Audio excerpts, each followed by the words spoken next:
प्रदेश में बाघों की संख्या बढ़ाने के लिए मध्य प्रदेश से लाए जाएंगे बाघ।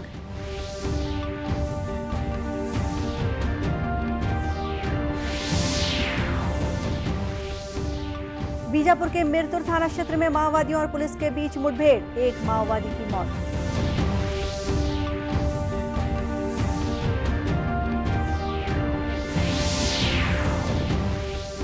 मुंगेली में आजादी का अमृत महोत्सव के तहत समेकित लोक संपर्क कार्यक्रम आयोजित।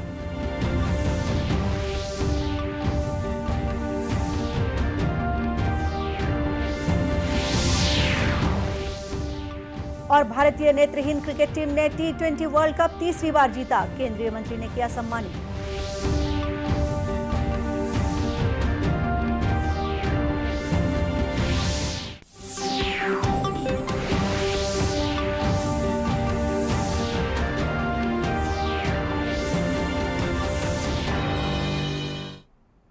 नमस्कार, आप देख रहे हैं दूरदर्शन समाचार। मैं हूं गोपा सान्याल और अब समाचार विस्तार से। छत्तीसगढ़ में बाघों की संख्या बढ़ाने के लिए मध्य प्रदेश से बाघ लाए जाएंगे, जिन्हें अचानक मार टाइगर रिजर्व में छोड़ा जाएगा।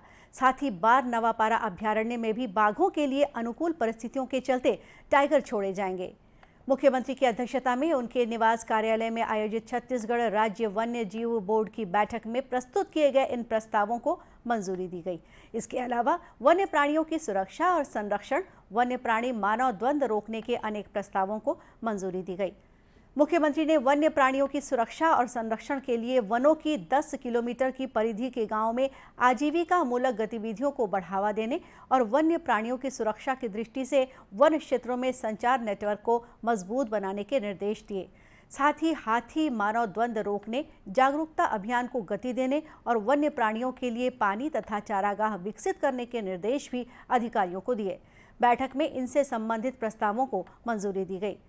बैठक में अधिकारियों ने बताया कि अचानक मार टाइगर रिजर्व में वन्य प्राणियों के लिए जल स्रोतों, चारागाह को विकसित किया गया है, जिससे शाकाहारी वन्य प्राणियों की संख्या में वृद्धि हो सके। छत्तीसगढ़ राज्य वन्य जीव बोर्ड की बैठक में बलौदाबाजार जिले के बारनवापारा अभ्यारण्य में फिर से टाइगरों को पुनर्स्थापित करने के लिए टाइगर छोड़ने के प्रस्ताव को भी सैद्धांतिक सहमति दी गई। अधिकारियों ने बताया कि बारनवापारा अभ्यारण्य में वर्ष 2010 तक टाइगर पाए जाते थे। टाइगर री इंट्रोडक्शन और टाइगर रिकवरी प्लान के तहत ख्याति प्राप्त वन्य प्राणी संस्थान से हैबिटेट सुटेबिलिटी रिपोर्ट तैयार कराई जाएगी, जिसकी स्वीकृति राष्ट्रीय बाघ संरक्षण प्राधिकरण नई दिल्ली से प्राप्त होने के बाद इस अभ्यारण्य में बाघ पुनर्स्थापना का कार्य प्रारंभ किया जाएगा। महिलाओं को जागरूक करने के साथ ही न्याय दिलाने की दिशा में कोरबा में मुख्यमंत्री महतारी न्याय रथ का शुभारंभ किया गया। नगर निगम के महापौर राजकिशोर प्रसाद और महिला आयोग की सदस्य अर्चना उपाध्याय ने हरी झंडी दिखाकर इस रथ को रवाना किया। महिला आयोग की सदस्य अर्चना उपाध्याय ने बताया कि प्रदेश के अन्य जगहों में भी यह योजना चलाई जा रही है। इस रथ के जरिए महिलाओं और छात्रों को जागरूक किया जा रहा है। रथ में एक शिकायत पेटी भी लगाई गई है, जिसमें आने वाली शिकायतों का तत्काल महिला आयोग द्वारा सुनवाई कर निराकरण किया जा रहा है। वहाँ उसका बहुत फायदा हो रहा है, लोगों को रुझान मिल रहा है। हर कॉलेज के बच्चे, स्कूल के बच्चे और हाट बाजार सभी जगह उसमें शिकायत पत्र का एक मत पेट रखा हुआ है, पेटी, उसमें शिकायत पत्र का अपना डाल रहे हैं जो भी है, और उनको न्याय मिल रहा है, त्वरित न्याय। आप देखिए कोर्ट भी जरूरी है, पर ये देखिए आज कोर्ट से ज़्यादा रुझान हमारे यहाँ महिला आयोग में लोगों का आ रहा है और तत्काल डिसीजन हो रहा है। 1 या 2 सुनवाई, तीसरा सुनवाई में उसको पूरा हो रहा है। इसका फायदा बहुत है, जगह जगह जाके इनका महतारी न्याय रथ जो है उससे सबको फायदा हो रहा है। नगर निगम के महापौर राजकिशोर प्रसाद ने बताया कि महतारी जागरूकता रथ के जरिए महिलाओं के साथ होने वाले अपराधों से बचाव और उनके अधिकारों के संबंध में जागरूक किया जाएगा। के माध्यम से महिलाओं के अधिकारों की जानकारी और उनके साथ कभी भी घटित होने वाले अपराधों के बारे में भी हम माता बहनों को उनके अधिकार के बारे में जागृत करेंगे। इस रथ में एक LED लगा हुआ है, उसमें कई वीडियो क्लिपिंग भी है। तो उसके माध्यम से भीड़ भाड़ वाले स्थानों में, घाट बाजार में वो LED चला के आम जनता को महिलाओं के अधिकारों के बारे में जागरूकता करने का एक प्रयास है। मैं समझता हूँ कि नारी शक्ति के हित में ये महतारी न्याय रथ बहुत ही कारगर साबित हो। गौरतलब है कि महिलाओं को उनके अधिकारों के प्रति जागरूक करने शुरू किए गए इस जागरूकता रथ का सकारात्मक असर दिखने लगा है। बीजापुर के मिरतुर थाना क्षेत्र के तिमेनार और पोरोवाड़ा के जंगलों में माओवादियों और पुलिस के बीच हुई मुठभेड़ में एक माओवादी की मौत हो गई। पुलिस ने घटनास्थल से माओवादी का शव भी बरामद कर लिया है। पुलिस अधीक्षक अंजनेय वार्ष्णेय ने बताया कि घटनास्थल से विस्फोटक और अन्य सामग्री बरामद किए गए हैं। उन्होंने कहा कि अभी भी सर्चिंग जारी है। इस दौरान कुछ और माओवादियों के घायल होने की सूचना मिली है। और अब लेते हैं एक छोटा सा ब्रेक।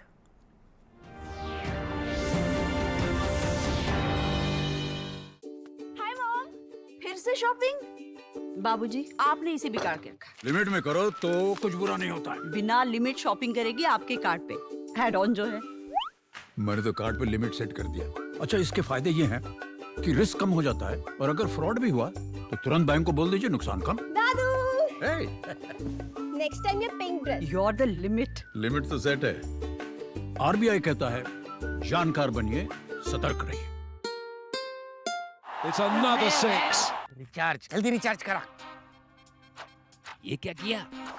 मैच तो गया। पेमेंट कैसे करेंगे? टोकनाइज कार्ड से। टोकन? हाँ, ऑनलाइन पेमेंट के लिए आरबीआई लाए हैं टोकनाइजेशन। एक बार कार्ड डिटेल्स, ओटीपी, सीवीवी डालकर टोकन जनरेट कीजिए। कार्ड भी सुरक्षित और बार बार डिटेल्स भरने की नो झंझट। वही सुविधा अधिक सुरक्षित। ऑलराउंडर हो कि मैं। आरबीआई कहता है कि जानकार बनिए, सतर्क रहिए।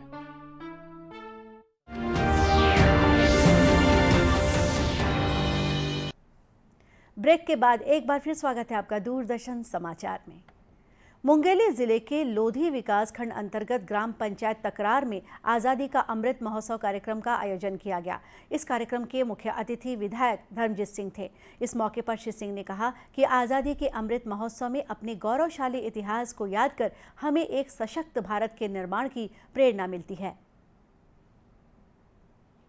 उन स्वतंत्रता संग्राम सेनानियों के बलिदान को याद कर रहे हैं जिन्होंने देश की आज़ादी के लिए अपना सर्वस्व न्यौछावर किया और माननीय प्रधानमंत्री श्री नरेंद्र मोदी जी के आह्वान पर एक मजबूत, सशक्त और आत्मनिर्भर भारत के निर्माण की दिशा में भी हमें प्रेरणा मिलेगी। समारोह के आयोजक पीआईबी बिलासपुर के प्रमुख डॉक्टर प्रेम कुमार ने बताया कि आज़ादी के अमृत महोत्सव को समेकित लोक संपर्क कार्यक्रम के तौर पर मनाया गया। ओर से स्वास्थ्य शिविर लगाया गया, लोगों के स्वास्थ्य की जांच की गई, महिला एवं बाल विकास विभाग की ओर से पोषण से संबंधित जानकारियां दी गई।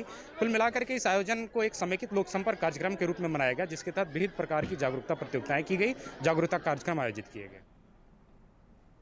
कार्यक्रम में रंगोली, प्रश्न मंच जैसी प्रतियोगिताओं का आयोजन किया गया। साथ ही स्वास्थ्य शिविर का भी आयोजन किया गया। कांकेर जिले के माओवाद प्रभावित क्षेत्र पानी डिबरी गांव के आश्रित ग्राम चिलपरस में सीमा सुरक्षा बल का कैंप बनाया गया है। गौरतलब है कि माओवादी उन्मूलन अभियान के तहत सुरक्षा बल नक्सल प्रभावित गांव में काम कर रहे हैं। इसके तहत ग्रामीणों से संवाद स्थापित करना भी शामिल है। इसी कड़ी में संवेदनशील जगहों में सुरक्षा बलों के कैंप बनाकर अभियान को गति दी जा रही है। चिलपरस गांव में भी बीएसएफ की 3री बटालियन का कैंप पुलिस अधीक्षक शलभ सिन्हा की मौजूदगी में बनाया गया। इस बारे में दूरदर्शन समाचार से श्री सिन्हा से बातचीत की।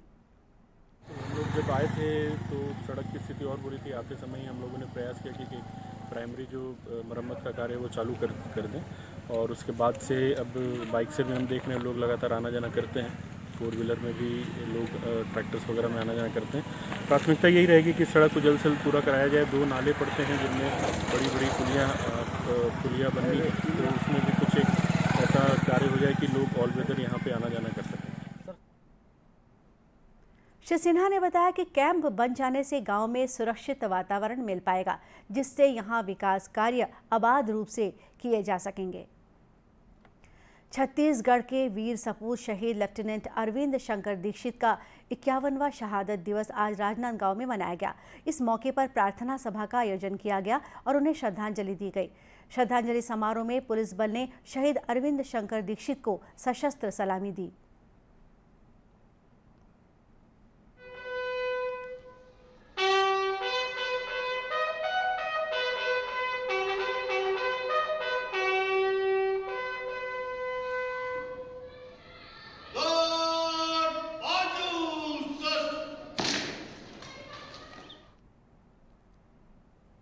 इंजीनियरिंग रेजिमेंट के सूबेदार पीबी शिंदे ने बताया कि 1971 के भारत पाकिस्तान युद्ध के दौरान शहीद लेफ्टिनेंट अरविंद शंकर दीक्षित ने देश के लिए अपने प्राणों को न्यौछावर कर दिया। बाद में उन्हें पश्चिम वीर चक्र से सम्मानित किया गया। रेजिमेंट में 402 फील्ड कंपनी के कंपनी कमांडर थे। उन्होंने 71 भारत पाकिस्तान युद्ध के दौरान वहाँ पे 25 इन्फेंट्री ड्यू के अंदर 105 इंजीनियर रेजिमेंट कार्यरत थी। उनको एक हाई फॉर्मेशन से एक टास्क दिया गया जो कि काफ़ी मुश्किल और हार्ड था। साहब ने उस टास्क को पूरा करने के लिए आपने साथी और जवानों को ध्यान में रखते हुए और अपना वो सर्वोच्च बलिदान देकर उस टास्क को अंजाम दिया। श्रद्धांजलि समारोह में जिला सैनिक कल्याण बोर्ड के अधिकारियों, भूतपूर्व सैनिकों और एनसीसी कैडेटों ने श्रद्धा सुमन अर्पित किए। भारतीय नेत्रहीन क्रिकेट टीम ने T20 वर्ल्ड कप तीसरी बार जीतकर इतिहास रचा है। टीम की इस उपलब्धि पर केंद्रीय मंत्री अनुराग सिंह ठाकुर ने खिलाड़ियों को सम्मानित किया। खिताब अपने नाम करने वाली भारतीय ब्लाइंड क्रिकेट टीम जब दिल्ली पहुंची तो जीत का जश्न कुछ ऐसा था।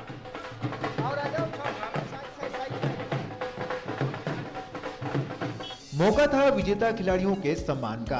दिल्ली में आयोजित विजेता टीम के सम्मान समारोह में केंद्रीय खेल मंत्री अनुराग सिंह ठाकुर, खेल राज्य मंत्री निशीथ प्रमाणिक सहित दृष्टिबाधित क्रिकेट संघ के अध्यक्ष महंतेश जी के मौजूद रहे।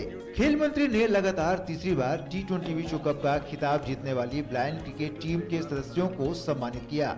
इस अवसर पर उन्होंने खिलाड़ियों की तारीफ करते हुए उनकी जीत को ऐतिहासिक बताया। इन सबका जोश, जुनून और जज्बा देखिए कि विपरीत परिस्थितियों के बावजूद भी सब कुछ अपने पक्ष में कर लेना और विश्व विजेता बन जाना, ये आपकी सफलता, आपके मेहनत और आपके प्रयासों के कारण ही है। मोदी जी की सरकार तो दिव्यांगजन के लिए पहले ही बढ़ चढ़कर भाग लेती है, आगे बढ़कर काम करती है और मैं आशा करता हूं आप भविष्य में भी भारत के लिए अन्य ऐसे टूर्नामेंट जीत कर लाएंगे। आप इस रफ्तार को और तेज करते रहिए और अगले विश्व कप भी भारत के नाम पे करते रहिए। इस अवसर पर भारतीय ब्लाइंड क्रिकेट टीम के कप्तान अजय कुमार रेड्डी ने कहा कि सरकार द्वारा खिलाड़ियों को मिल रहा समर्थन उनकी टीम को लगातार बेहतरीन प्रदर्शन करने के लिए प्रेरित करता है। विनिंग मोमेंट, उसके पीछे बहुत मेहनत है, including players and management. They struggle like anything to get the funds and to arrange the best things for players. उसके साथ हम लोग जो ग्राउंड के अंदर एक बार जाने के बाद we don't think about anything, including our financial status, including our family situations. Just we used to think about our flag, our Indian name. That's it. With that efforts only we are able to make continuously India proud. Blind T20 विश्व cup में हिस्सा लेने वाले भारतीय team में 10 राज्यों के 17 खिलाड़ी शामिल थे। टीम ने T20 विश्व कप के फाइनल में बांग्लादेश को 120 रन से हराकर लगातार तीसरी बार यह खिताब अपने नाम किया है। इससे पहले भारतीय टीम साल 2012 और 2017 में T20 विश्व कप का खिताब अपने नाम कर चुकी है। अंत में मुख्य समाचार एक बार फिर। प्रदेश में बाघों की संख्या बढ़ाने के लिए मध्य प्रदेश से लाए जाएंगे बाघ।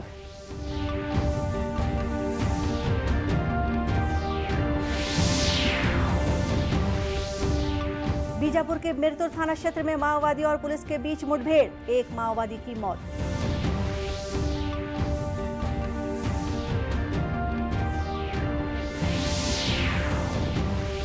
मुंगेली में आजादी का अमृत महोत्सव के तहत समेकित लोक संपर्क कार्यक्रम आयोजित।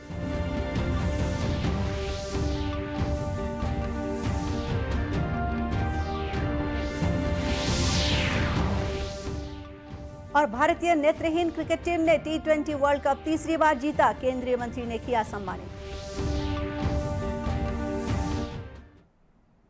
और इसी के साथ ही समाचार बुलेटिन यहीं समाप्त हुआ। नमस्कार।